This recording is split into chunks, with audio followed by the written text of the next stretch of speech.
Good evening, Sherpa Kant. Sherpa Kant sounds so much more dignified than just Mr. Kant.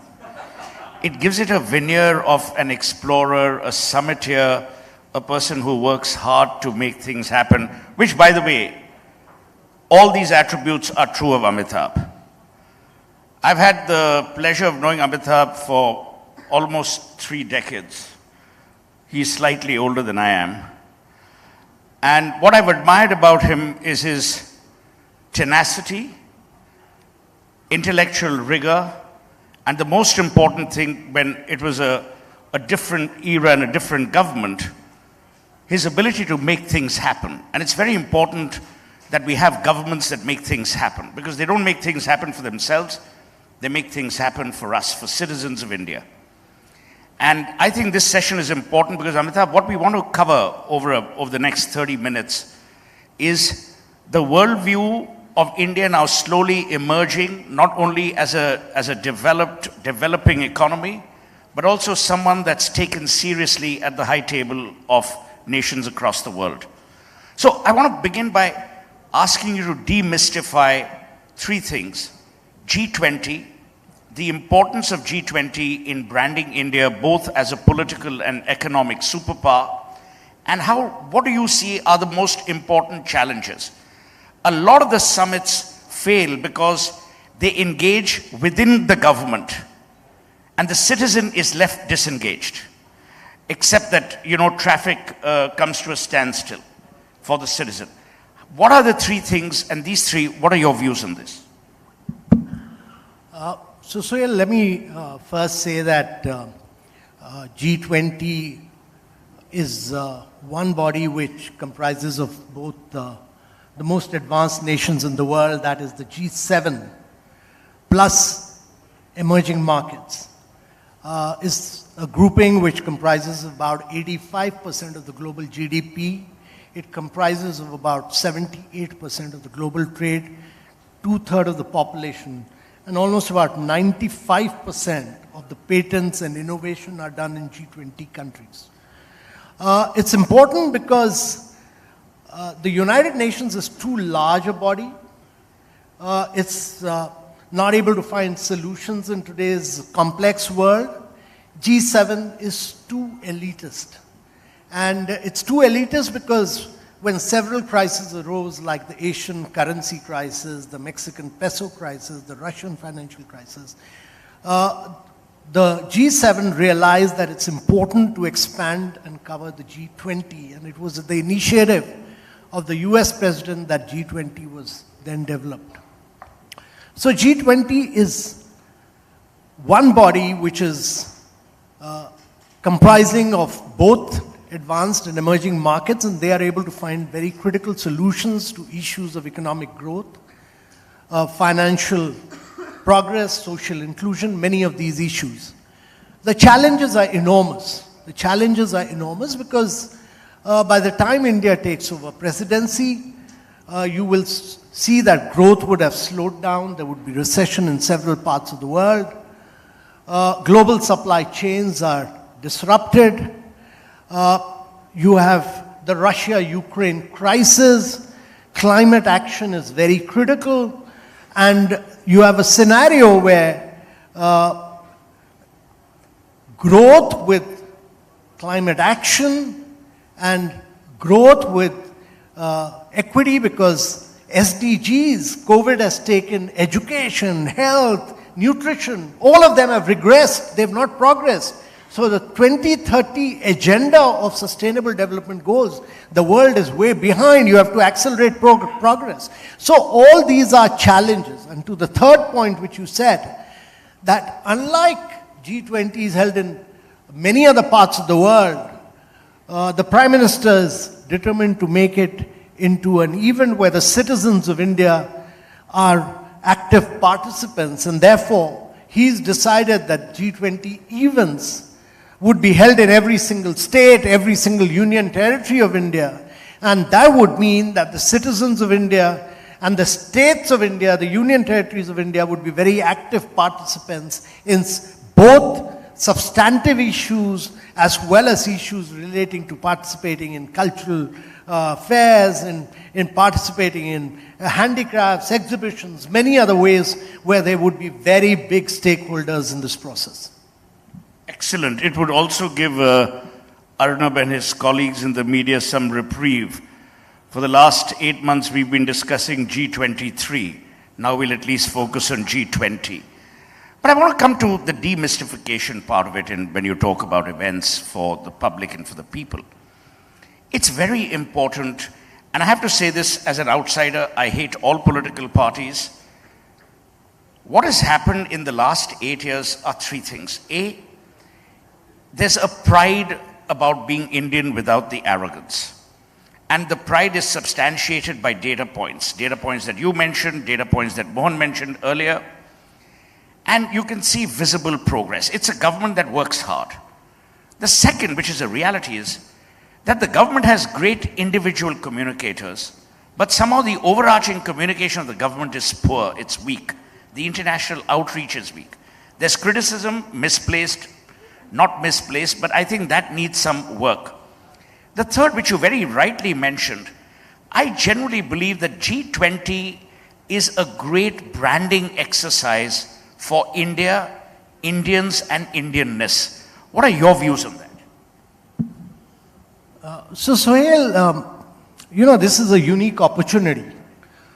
Firstly, it's a unique opportunity for every single visitor who comes to India to go back spiritually invigorated, mentally rejuvenated, and physically elevated as an Indian.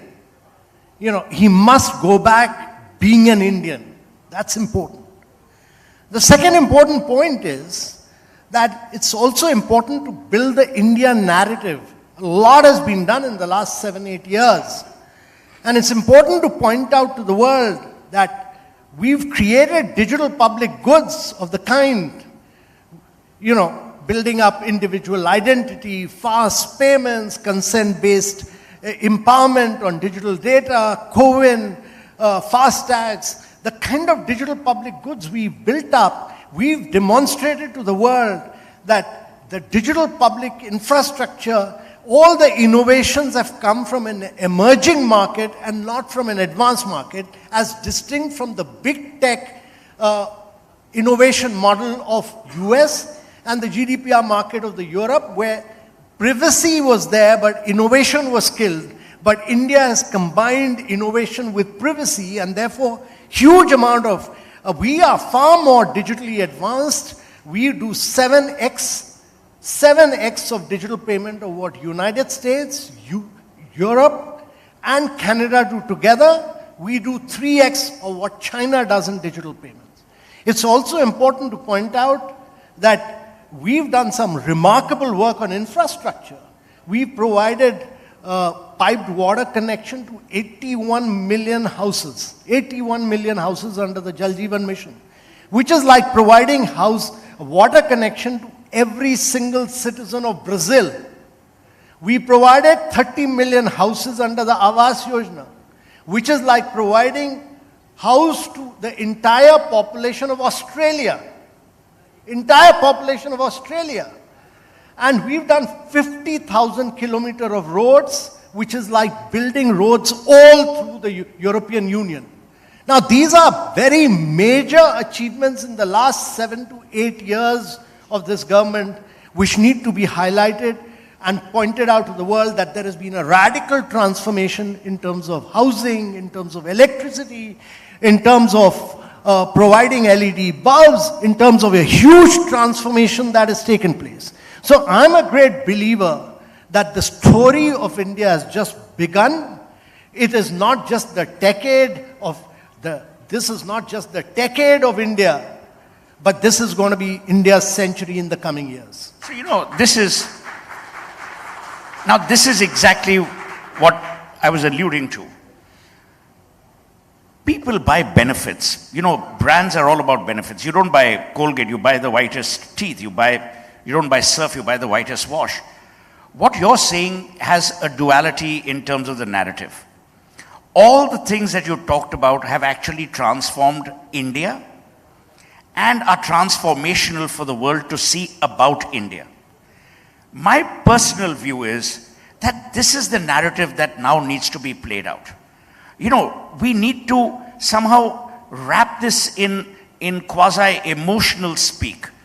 Like, for instance, what you just said about Brazil, providing drinking water to every citizen of Brazil. The giganticism of the task that this government has undertaken and achieved is not known. Because our media, other than Republic, of course, is so busy worrying about, contentious issues on a daily basis. I don't blame them. But some of these stories have not found their way either in the Indian narrative within India or in the narrative about India in the West. How do you believe this is going to change? Because I know you've done remarkable work with Incredible India, where you got partners. I remember many, many years ago doing this phrase where Amitabh was also there. I wrote something called India Everywhere for Davos. If you remember, at that time we took buses, we took hoardings, we took everything to let the world know. Now today you're going to have 20 of the world's leading, most powerful leaders coming into India. What's that narrative going to play out before and after that? So Suhel, 2 points on that. One is that you will have all the top leaders, the finance ministers, the external affairs ministers, the central bank governors, the Sherpas, everyone in India. It's very important to put out data points. Talking in generalities doesn't help. Quite often we talk in generalities. We should actually put out with clear facts and figures the transformation that has taken place. Secondly, we must get, like I ran a program called the Aspirational Districts of India, which covered the most backward, 115 of the most backward districts of India. In 3.5 years' time, we transformed them simply because of data points. We got real-time data, we put the ranking in public domain, the districts competed, and all the aspirational districts, simply because of data and real-time data and competition, transformed themselves. Because we were naming and shaming them on outcome basis. This government has moved away from physical and financial achievement, and I've been 42 years in government, so I've worked with different governments. The earlier governments used to work on physical and financial achievement. This government has moved to outcomes and outputs. And therefore, these outcomes were put out in public domain, and we were naming and shaming the collectors, and because it was naming and shaming, and public data was being put out in public domain, they were able to then compete and transform 22% of India's population at the grassroots level. There are many such transformational stories. For instance, we do the Ayushman Bharat scheme. We are covering 500 million Indians digitally for health insurance. 500 million Indians means more than the population of USA and Europe put together. Now, that is the transformation. You can be in Bihar, moving to Tamil Nadu, you'll carry your health insurance with you. Now, this is transformational. You've heard about the Obama healthcare and how it failed. But India has done this successfully, digitally. We did the CoWIN, all digitally linked to your passport. And therefore, these are the stories of transformation which must be put out in public domain with data points. And there are many, many, for instance, the aspirational districts, the UNDP said it's a model which needs to be replicated in all over Latin America and all over Africa to transform these countries. And that is what needs to be talked about. So it's interesting that you mention and you do talk about 42 years in government. When I look back, and this is not because this government is in power and we have to be nice to them. We don't have to be nice to anyone because they all tax you equally. But when you look at this government, and when I say this government, the first term and now, the single difference is that things are happening. People are working, but most importantly, there's accountability. What do you think has changed? Has there been more citizenry pressure? Because of the media, is there greater awareness? Is there greater accountability? Is there greater involvement? When you look back at a very good career that you've had as a bureaucrat, what do you think has changed? Because obviously the politician has changed, the citizen has changed, and hopefully the bureaucrat has changed. What do you think when you look back, what has been this transformation within India? So firstly, I think it's the Prime Minister's own focus on governance. He's a politician when he campaigns during election, but he's very, very focused when he's doing governance.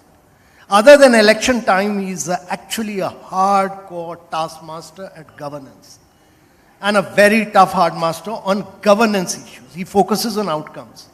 Secondly, I think he's basically a technocrat at heart. And therefore, he's pushed the digital story of India in a very big way. And he's really, really a techie at heart, pushing digitization across every single sector. I mean, imagine a scheme like Swanidhi scheme. He's saying, we will provide this benefit if the street vendors do digital transactions.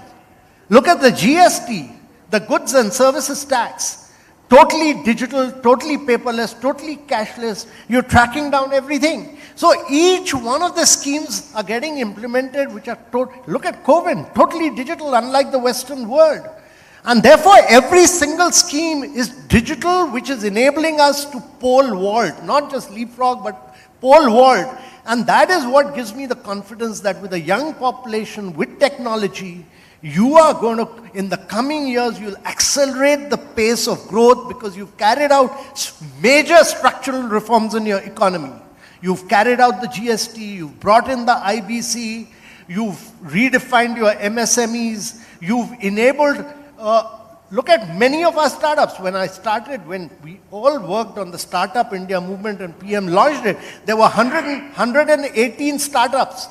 Today we have 80,000 startups with over 110 unicorns. Now these are the ones who are really transforming on the basis of, now many of these startups are doing, look at the fintech revolution.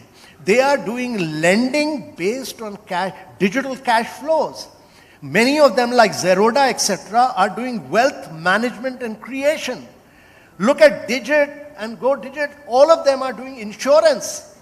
When I was in Kerala, I was an officer working in the traditional fisheries sector. My job was to transform the lives of traditional fishermen. So we gave them outboard motors,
So point is, there is a communication lag which needs to be plugged.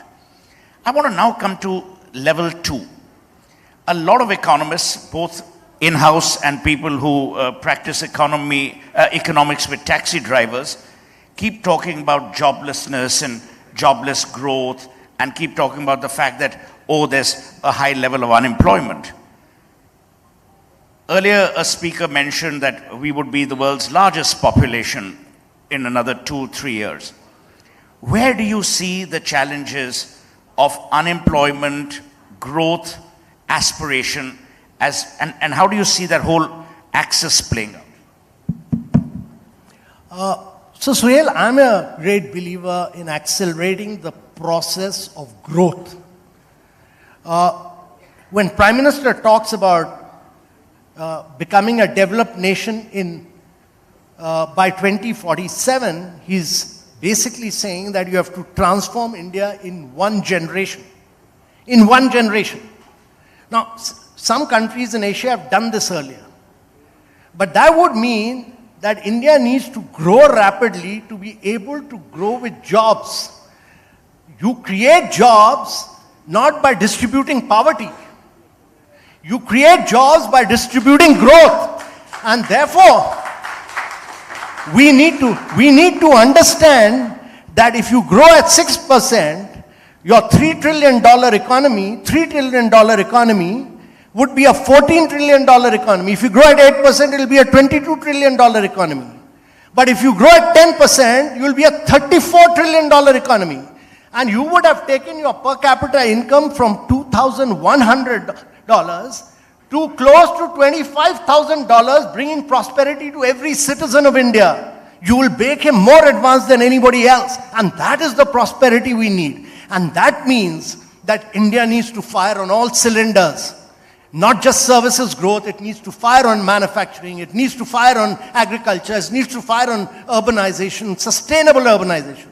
And the challenge for India is that not only that we need to go digital, which we've done very successfully, we also need to be the first country in the world to industrialize without carbonizing. And this, to my mind, is a huge, it's not a challenge, it's a huge opportunity. It's a huge opportunity to technologically leapfrog. So let me ask you, and you can please be honest on this one. Who and what are the lag points? What are the things that are drawing us back from achieving this? Politics apart, and political compulsions apart, what do you think are the 3-4 things that are actually holding us back from achieving this? And be as brutally honest as you want to be. Yeah, so first and foremost, growth of a country is dependent on its states. And therefore, it's very important that states must become the key drivers of growth. States need to accelerate the pace of growth, much like what Gujarat did. For 10 years in a row, it grew at about 11% plus. You need 10 Indian states to be growing at 10% plus. That's critical to my mind. That's critical, 10 Indian states. Secondly, you need, in the central and the eastern part of India, you need states to talk a different language, move away from agriculture. And it's important because in India, 18% of your agriculture with 43% of your population in agriculture, low productivity jobs. These, without smart urbanization, it'll be impossible to grow rapidly. And I'm saying this because look at Uttar Pradesh. Gautam Budh Nagar, which is Noida and Greater Noida, is GDP of one district is 10x of what the second district Kanpur does. 10x of Kanpur. The GDP of Mumbai alone, one city, is more than the GDP of Uttar Pradesh. And therefore, smart urbanization backed by good manufacturing is the response to this. Without this, you need all these states, Uttar Pradesh, Chhattisgarh, Jharkhand, Bihar, all of them to drive the growth momentum. And that will create the jobs for you. But you see, the counter argument of this is always that the states, the places you mentioned, including Noida, have had a historical legacy. Mumbai has always been the commercial capital. The trick is to make semi-urban centers smart cities or urban-centric or urban-focused, as you mentioned. We are not focusing as much on the really small cities. I've worked across sectors. The Coimbatores of the world, the Ludhianas, have always generated a huge amount of revenue. But we need to spread that goodness. The antecedents, for those of you who are from Bengal, the antecedents of the Naxalite movement began because there was migration from rural to urban because of a paucity of jobs. So, one point is obviously states. But Amitabh, states will always have political compulsions.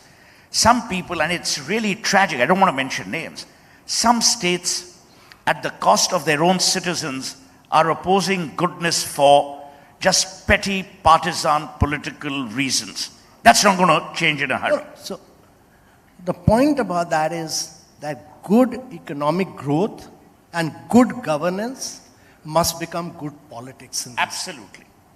And I think, to be fair to Narendra Modi and to be fair to a lot of state chief ministers, they are recognizing today that ultimately people want food on the table, a dignity of livelihood, and something to be aspirational about. I want to wind down and ask you, I think we have 5 more minutes, to ask you the last question. After G20 is over, and I know we will have a stunning presidency, because everything will hopefully fall in place. I can see the infrastructural part develop. I can see the processes develop. The digitization of India has been more than remarkable. When you look back at the next 2-3 years, because 5 years is too long a horizon, what's the India you dream of? Because you've been part of that incredible India, no pun intended. You've been part of that incredible India's journey. So when you actually demit office at the end of your presidency and move into yet another government appointment, which I'm sure will come your way because you've been good at it, where do you see India in the next 2-3 years? So Suhel, first of all, it's important for every Indian to look at a much longer perspective rather than just 2 to 3 years. And it's important, I would say 3 decades. Prime Minister has defined it as 2047. India needs to do a 9 to 10% rate of growth year after year, year after year, year after year. This would require, much like what Prime Minister has aimed at, a huge amount of structural reforms on a constant basis. It would require massive productivity enhancement. It would require a huge focus on massive use of going digital and going green. And it would require a huge, huge, huge focus on getting into sunrise areas of growth. It's important to understand this because India has been focusing on textiles, food processing, which are important from a job perspective. But we must understand that the sale of mobiles is more than the sale of automobiles today. So you have to get into renewable, you have to get into battery storage, you have to get into electric mobility, you have to make the quantum leap forward in all these artificial intelligence and machine learning. And these are the areas which will spur your growth rate to high levels and create completely new jobs, because I think we must understand one thing, that India will be accounting for 25 to 30% of the skilled manpower of the world by 2047. And therefore, we require new skills and completely new skills which will take on the rest of the world. This is our opportunity to capture the world and penetrate the world. I would just add one thing to that. Before you commence on Atma Nirbharta, there has to be Atma Vishwas. And today what we are seeing is a greater quotient of Atma Vishwas. The average Indian is more confident, he's more capable. Hopefully, the impoverishment of opportunities will diminish. I generally believe every country has poverty. Where we have suffered is we've denied equal opportunity to a large mass of people, which, as you rightly said, is disappearing. You know, when I look at India from a business perspective, from a perspective of dealing with so many businesses both here and overseas, I just don't see a great country. I see a great people. I see a people who are not only going to be more confident, they're going to be more concerned, they're going to be more compassionate, they're going to be more global. Because in addition to our economic prowess comes our civilizational legacy. When you combine civilization with commerce, it's a win-win. That's the India I see. And I hope that every one of us sees it with the same thought, maybe not in the same contours. And I generally believe, Amitabh, people like you, people like the Prime Minister, people who serve at the district level, people who give up their tomorrows so that our todays look good, our caregivers, our lifesavers, these are the people who make us who we are. The person who comes and fixes things at your house so that your technology is never disabled. People in the media who inform you so that you can make an informed choice. And for that, India, let's all pray and hope. And thank you, Amitabh. We wish you the very best during the next 1 year and even more for the rest of your career and the rest of your life. Thank you so much.